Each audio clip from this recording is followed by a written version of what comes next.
Hi, Chris here for 10K Tech. Welcome to the channel. You want dark mode for Windows 10? Simple. Head to Start, then to Settings. Once this opens, you go to Personalization. Right? Then go to Colors. Once you open this, you will be presented with this window. You can scroll down and see all the settings, but let's click on this window, toggle on, alright, and see, it changed the color, alright. So now we are going to turn it off and back to normal. Now for the dark mode, alright. So as you can see, everything is so dark, but don't worry, you can see that it changes a few things, alright, and we turn it back on, the transparency for Office. You will see that for the time being, it didn't change anything, but once you select the color, then we will have to adjust a few settings.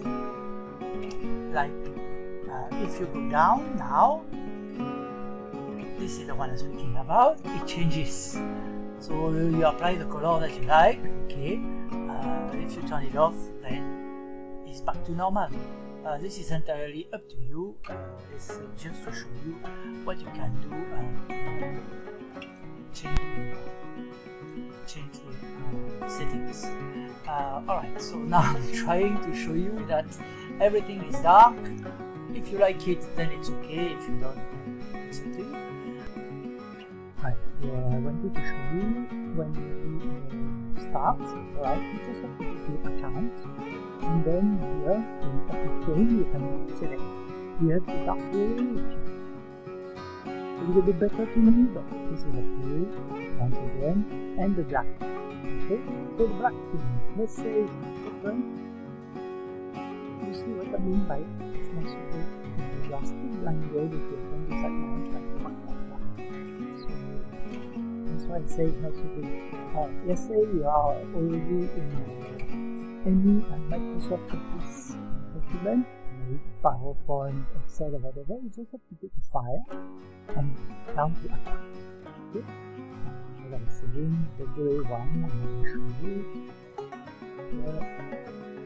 Okay. It's not as, it will still be bright, not as much. So guys, thank you for watching. You know what to do. If you like this video, click to subscribe, or if you want to keep myself updated with my posts, normally once a week I try to do one, just click the bell icon. Bye.